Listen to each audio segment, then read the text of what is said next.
All right, guys, we're going to go ahead and do a lecture today. It's a little crooked. Sorry about that. Hopefully,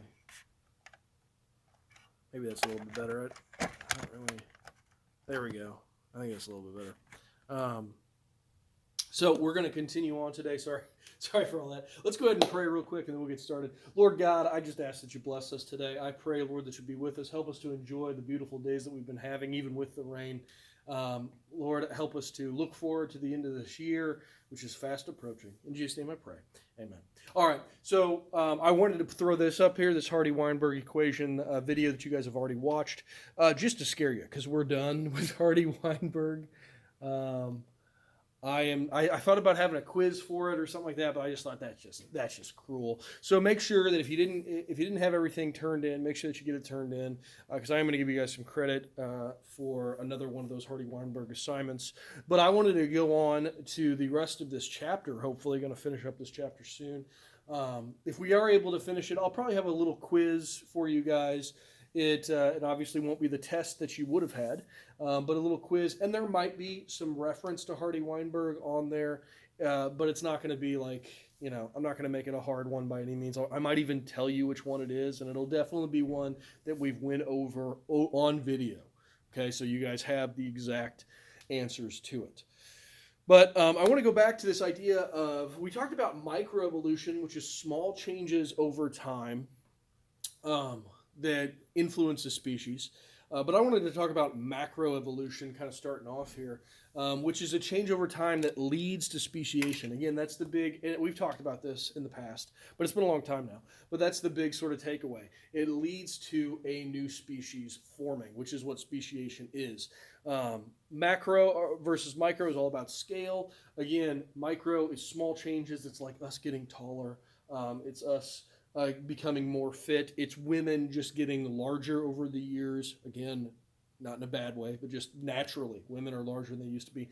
That is an example of microevolution. Women are still women.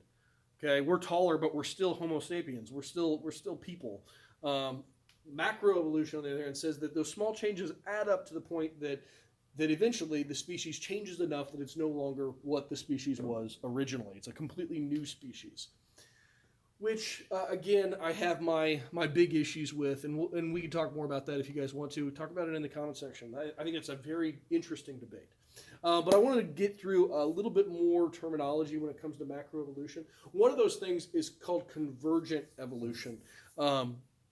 This is when you see similar adaptations in different yet similar geographical locations. What do I mean by that is that you'll see one adaptation that gives or one set of environmental pressures that gives rise to an adaptation in one species, and you'll see that same or similar set of environmental pressures in a different part of the world that gives rise to a different species, but they have a very similar adaptation.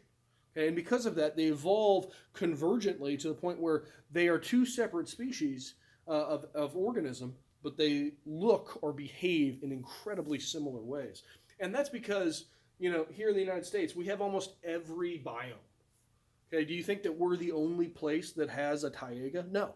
All of Russia is basically taiga. So they're going to have similar organisms in that similar environment. Okay, because you have similar environmental pressures. Remember, guys, environmental pressures are what drive evolution. They're what force adaptation. So if you have similar environmental pressures in certain areas, obviously you're going to get similar adaptations with their organisms. All right, so here's, usually when you have convergent evolution, it leads to what are called homologous and analogous structures. I'm going to focus more on homologous structures. Really, they're very similar, the two there. But homologous structures are characters that are similar in two or more species that have been inherited from a common ancestor of those species. Okay, so oftentimes you can have homologous structures that are given rise from convergent evolution. So here we have a map of the world. I don't know how well you guys can see this image. I know it's not the best. But we have, in North America, we have the giant armadillo. Again, in Missouri now, you can drive around and you can see armadillos on the side of the road. They have invaded some parts of southern Missouri. Down there in South America, We have the giant anteater. Um, in Africa, we have the giant pangolin, and then in Australia, we have the spiny anteater. Look at the body plans of each one of those organisms. Look at the tufts of quills or fur or actual armor that these organisms possess. Look at the long tail that they have. Look at the elongated snout and elongated tongue, which you probably can't see, that is used for getting at their particular food of choice, which is ants. All of these organisms consume the same food. They live in similar habitats, and because of that, they've adapted to that habitat in similar ways. There's not, believe it or not, you can say that nature is incredibly creative, and you're absolutely right. But in some ways, it's not. Okay, nature, God, whatever you want to think, is very creative. There are so many different life forms. But if you look closely at those different life forms, you'll find similar body plans. You'll find similar characteristics, and it's because of the fact that environmental pressures in Australia, for example, are going to be similar to the environmental pressures in South America because the climate is going to be similar, as well as the environment. So, next thing that we're going to talk about, again, we're just kind of defining some terms, some very important terms that relate back to macro evolution. And one of those, again, is coevolution. And that really gives rise to another term called symbiotic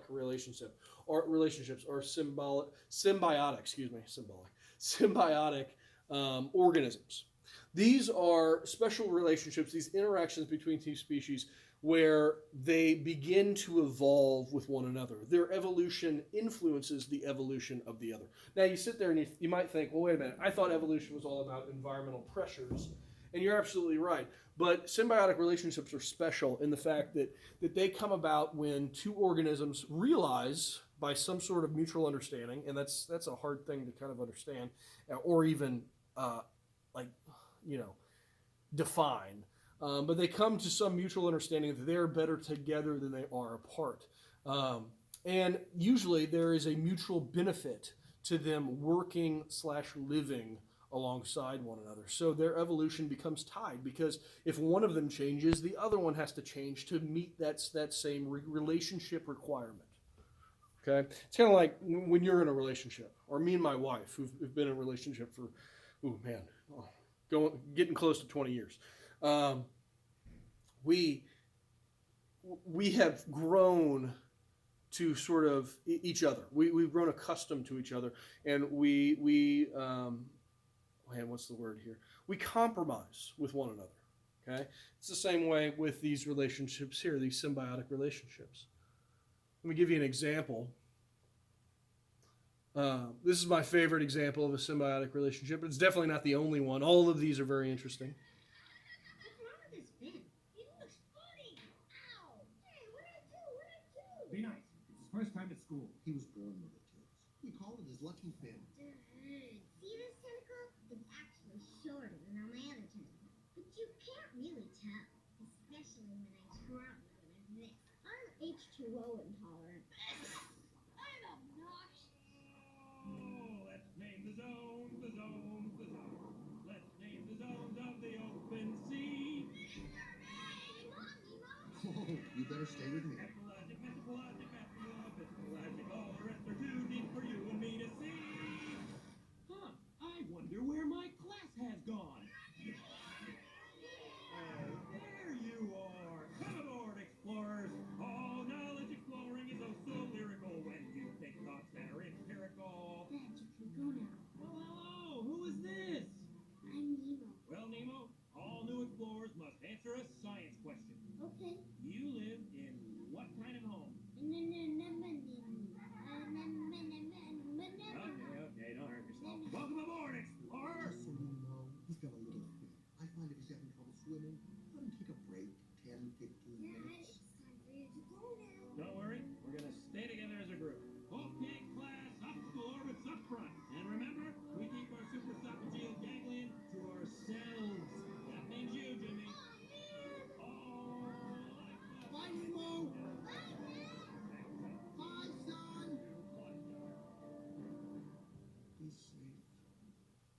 Okay, so I like to show that because, of course, Nemo. Well, it's first off, it's a great movie. Secondly, Nemo, of course, has issues saying the word anemone.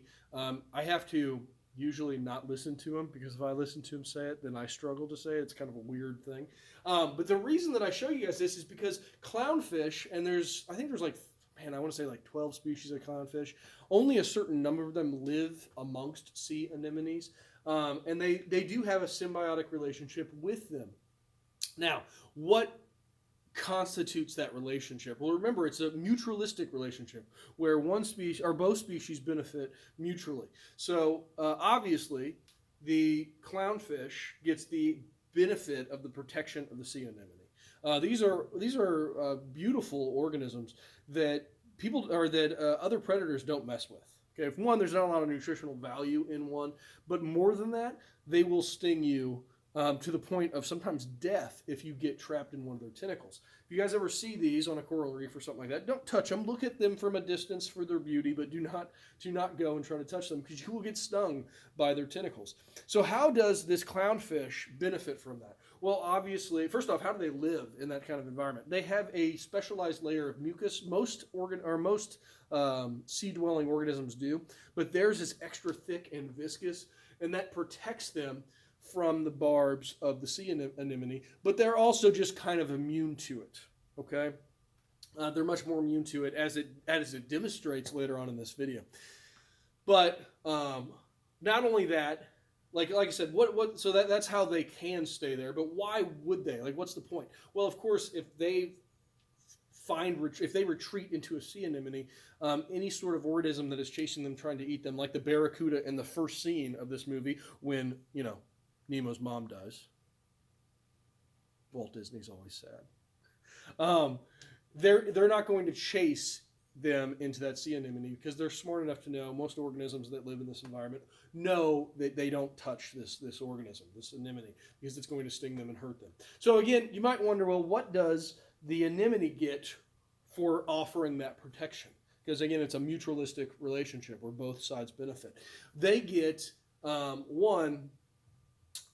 they get cleaned usually by the clownfish, but also they get food in the form of some of their excrement, which is gross but completely true. Where is the cursor? Where is the cursor? There, hold on. I saw it. There it is. All right. So, just 10. Oh, I'm sorry. Just 10. I thought it was 12. 10 out of 1,000 anemone species coexist with 26 species of clownfish. So this is a fairly rare occurrence, but it's still just a unique symbiotic relationship. And like I said, I just wanted to kind of touch on that. Let's talk about adaptive radiation. I know I'm jumping around a little bit. I'm trying to kind of condense the last little bit of evolution into these few slides, so hopefully we'll knock them out.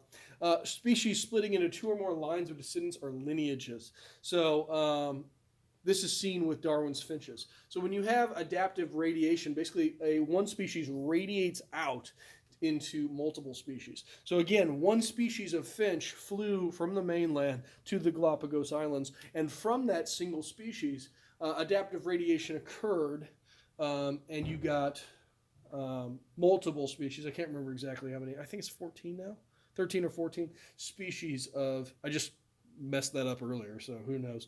But 13 or 14 species of finches on the Galapagos. Extinction is an issue that we obviously have to address. Listen, guys, extinction occurs. When I think of extinction, I think of the one that happened 65 million years ago during the last mass extinction. We've had 5. There's a lot of people that argue we're on the 6th. I would argue that they're probably right because of global climate change. We are seeing huge extinction rates. For multiple organisms, especially sea-dwelling ones. So I would argue that, yes, we are on a 6th mass extinction. The difference is this one is anthropomorphic, which for those of you who don't know what that means that it is human-caused. This is the first extinction in history that has been caused by a single species actually on the planet of that extinction, which makes it unique. But it also means that we have the power, because we are the ones causing it, we have the power to stop it. And that's hopefully what we are doing right now as we try to wean our use of fossil fuels, as we try to develop new technologies, as we develop renewable energies. That's all in an attempt to stop our production of CO2, which in itself is not harmful to us or to the organisms that live on this earth. But when you think about its effect and its impact on global warming, it becomes very, very damning. So there's been 5, like I said, we are potentially in the 6th, and this is when all the members of a lineage fail to reproduce. Thus, the organisms can no longer create, so they die off, sadly. So we're going to watch this. This is just, we're not going to watch the whole thing probably, but this just notes some of the major mass extinctions that we've experienced over the years. I don't know if we're going to stop here. We only got a couple slides left. I'll have to look. Yeah, let's go ahead and start it though. Become death, the destroyer of worlds, said Oppenheimer. But of course, it may have been a metazoan who said it first.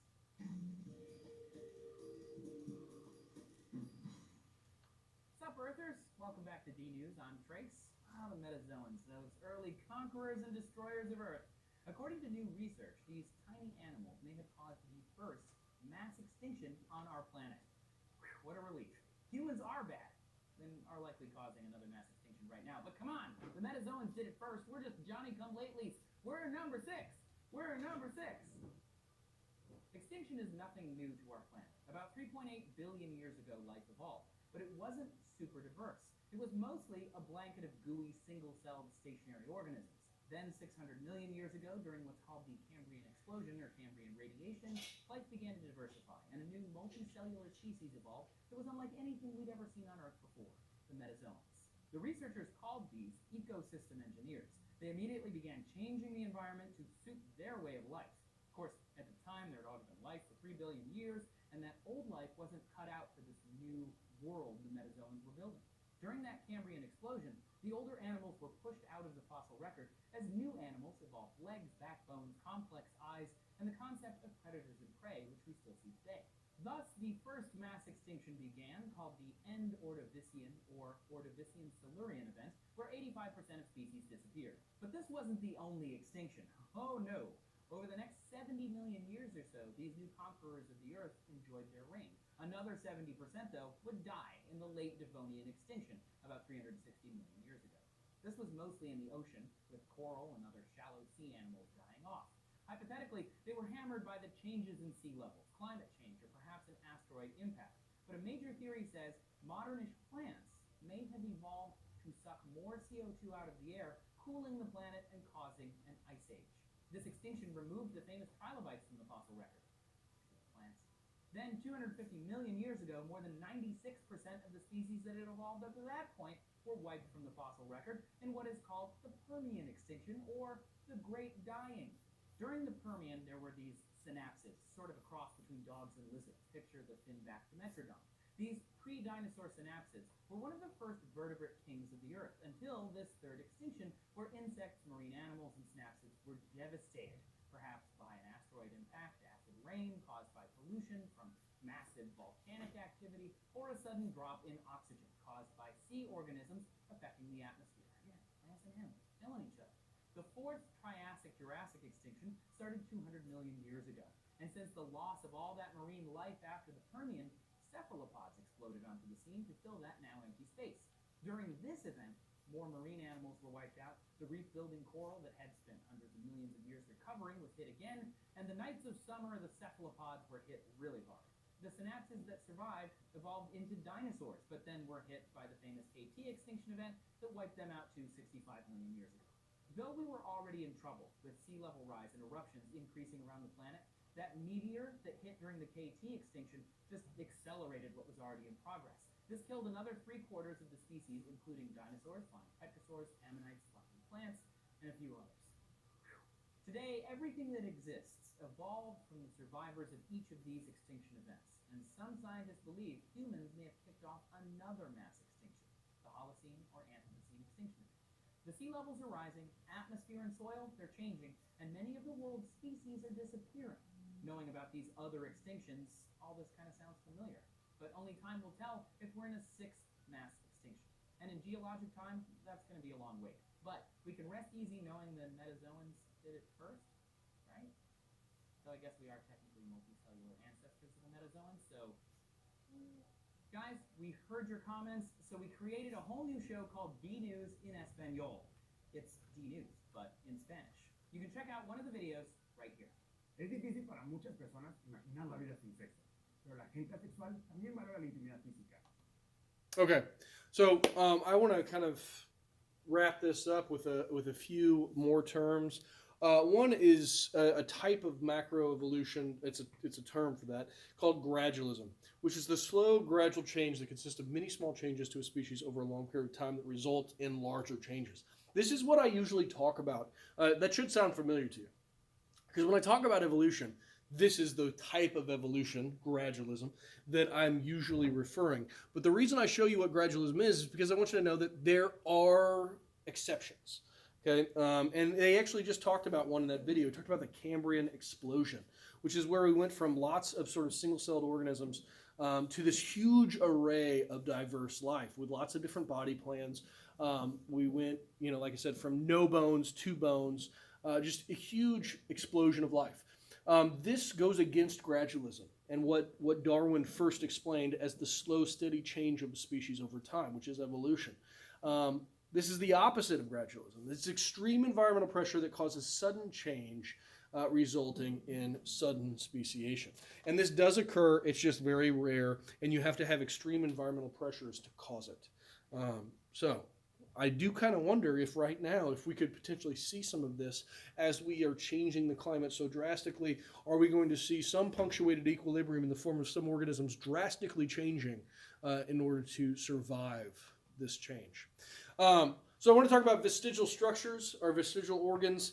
But before I do, I'm going to stop this for just a second. You're not going to notice a pause, but I'm going to stop this for a second because I want to see how much we have, if I want to break this up into 2 days or not, or if I want to try to get it done right now. We're only at 22 minutes right now, which is still kind of long. Hang on.